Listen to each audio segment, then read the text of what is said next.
Assalamualaikum warahmatullahi wabarakatuh. Perkenalkan, nama saya Nurul Wahyuni dengan NIM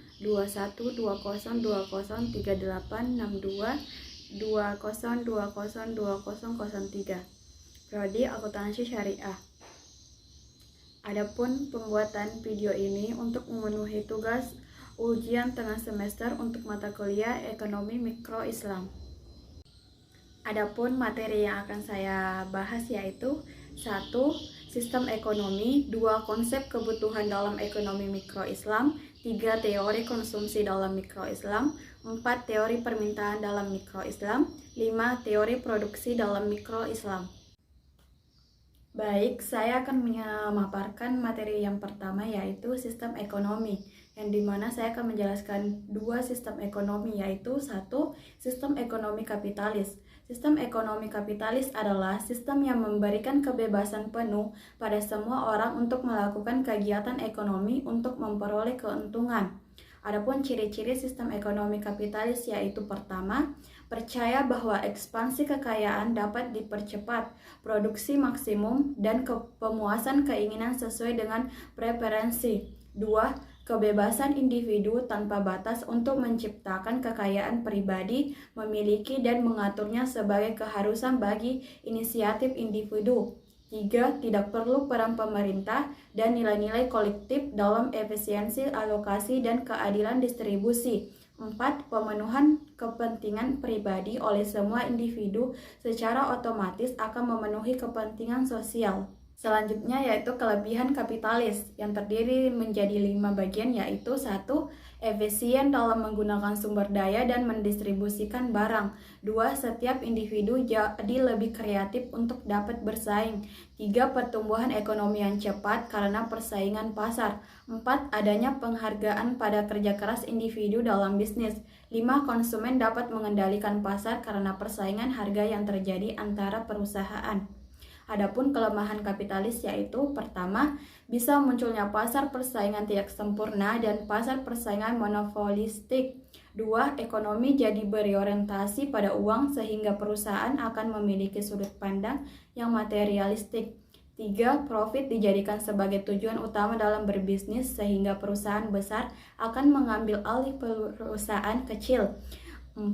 Eksploitasi sumber daya alam demi keuntungan sebesar-besarnya. Kemudian yang kedua yaitu sistem ekonomi campuran. Sistem ekonomi campuran adalah sistem perekonomian yang menggabungkan sistem ekonomi pasar dan sistem ekonomi terencana. Dalam sistem ekonomi campuran, pemerintah turut serta dalam pengelolaan ekonomi melalui penguasaan barang, modal, sumber daya, pembuatan kebijakan ekonomi, dan pengawasan sektor swasta. Adapun ciri-ciri ekonomi campuran yaitu pertama, hak milik ke individu atau faktor produksi diakui tetapi tetap ada pembatasan dari pemerintah.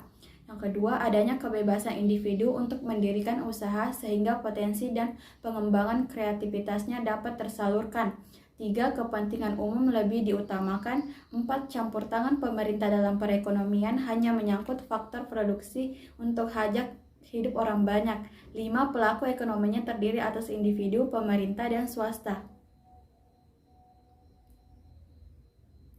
Selanjutnya, kelebihan sistem ekonomi campuran yaitu perkembangan ekonominya relatif stabil karena peran pemerintah, swasta, dan masyarakat sama besarnya. Yang kedua, adanya dorongan dan inovasi untuk menciptakan kegiatan usaha. 3. Mediasi pemerintah bisa membatasi sindikasi atau gabungan para pengusaha, pihak swasta juga masyarakat.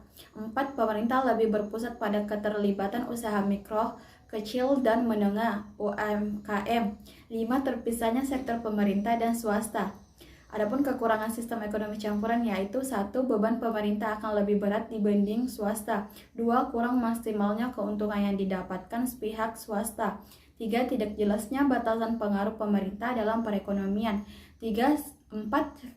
Produksi lebih menguntungkan jika dikelola pemerintah. 5. Sulitnya memenuhi berbagai macam kebutuhan masyarakat. Materi selanjutnya yaitu konsep kebutuhan dalam ekonomi mikro Islam. Yang pertama, kebutuhan. Kebutuhan adalah segala sesuatu yang dibutuhkan manusia untuk mempertahankan kelangsungan hidupnya secara alamiah melalui pencapaian kesejahteraan. kebutuhan dasar manusia menurut Abraham Maslow dalam teori hierarki kebutuhan menyatakan bahwa setiap manusia memiliki 5 kebutuhan dasar, yaitu kebutuhan fisiologis, keamanan, cinta, harga diri, dan aktualisasi diri. Yang kedua, keinginan. Keinginan adalah segala kebutuhan lebih terhadap barang ataupun jasa yang dipenuhi setiap manusia pada sesuatu yang dianggap kurang. Adapun konsep dalam Islam yang mengatur keinginan yaitu 1. Tidak berlebih-lebihan, 2. Tidak bermewah-mewahan, 3. Menyeimbangkan antara pemasukan dan pengeluaran. Yang ketiga yaitu maslahah. Maslahah adalah prinsip yang dikenal dalam hukum Islam. Maslahah berarti memelihara tujuan syara atau syariat dan meraih manfaat serta mencegah diri dari kemudaratan. Implementasi konsep maslahah dalam kegiatan ekonomi memiliki ruang lingkup yang lebih luas jika dibandingkan bidang lain. Yang keempat, utility. Utilitas adalah istilah ekonomi yang berarti total kepuasan yang didapat dari kegiatan konsumsi atau penggunaan barang maupun jasa. Utilitas berasal dari kata dalam bahasa Inggris yaitu utility yang berarti manfaat. Utilitas berkaitan erat pula dengan teori pilihan rasional dalam ilmu ekonomi. Teorinya, seorang konsumen akan berusaha memaksimalkan utilitas atau manfaat suatu barang. Selanjutnya yaitu materi ketiga, teori konsumsi dalam mikro Islam. Konsep dasar konsumsi dalam Islam yaitu aktivitas ekonomi yang paling utama adalah konsumsi. Setelah adanya konsumsi dan konsumen, baru ada kegiatan lainnya seperti produksi atau produsen, distribusi, distributor, dan lain-lain. Konsumsi dalam ekonomi Islam adalah upaya memenuhi kebutuhan baik jasmani maupun rohani sehingga mampu memaksimalkan fungsi kemanusiaannya sebagai hamba Allah Subhanahu wa taala untuk mendapatkan kesejahteraan atau kebahagiaan di dunia dan akhirat. Prinsip dasar konsumsi yaitu pertama, prinsip keadilan, kedua, prinsip kebersihan, 3. Prinsip kesederhanaan, keempat, prinsip kemurahan hati, dan kelima, prinsip moralitas. Adapun norma dan etika dalam konsumsi yaitu 1. Tauhid atau unity atau kesatuan, 2. Adil atau keadilan, 3. Free will atau kehendak bebas, 4. Amanah atau pertanggungjawaban, 5. Halal, 6. Sederhana. Selanjutnya, kaidah dan fungsi dalam konsumsi yaitu 1. Kaidah syariah yaitu menyangkut dasar syariah yang harus terpenuhi dalam melakukan konsumsi. 2. Kaidah ilmiah yaitu seorang ketika akan mengonsumsi harus tahu ilmiah tentang barang yang akan dikonsumsi dan hukum-hukum yang berkaitan dengannya. 3. Kaidah amaliyah yaitu merupakan aplikasi dari kedua kaidah yang sebelumnya, maksudnya memperhatikan bentuk barang konsumsi. Keempat, kaidah kuantitas yaitu tidak cukup bila barang yang dikonsumsi halal, tapi dalam sisi kuantitas jumlahnya harus juga dalam batas-batas syariah. Selanjutnya materi keempat yaitu teori permintaan dalam mikro Islam. Konsep dasar permintaan dalam Islam. Permintaan adalah jumlah barang atau jasa yang ingin dan mampu dibeli konsumen pada harga dan waktu tertentu dan sesuai dengan pendapatan. Teori permintaan merupakan salah satu teori yang digunakan untuk menjelaskan hubungan antara pembeli dengan penjual. Teori permintaan sendiri menjelaskan sifat dari permintaan pembeli pada suatu komoditas barang maupun jasa. Adapun hukum permintaan yaitu hukum permintaan adalah jumlah yang dibeli berbanding terbalik dengan harga. Apabila harga suatu barang turun, maka permintaan terhadap barang tersebut akan meningkat. Sebaliknya, jika harga suatu barang naik, maka permintaan terhadap barang akan menurun.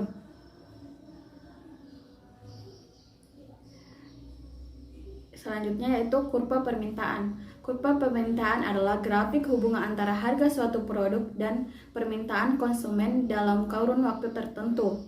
Kurva permintaan dapat direpresentasikan secara visual melalui grafik. Grafik ini mengacu pada titik harga suatu produk yang ditujukan pada sumbu vertikal dan jumlah konsumen ditunjukkan oleh sumbu horizontal.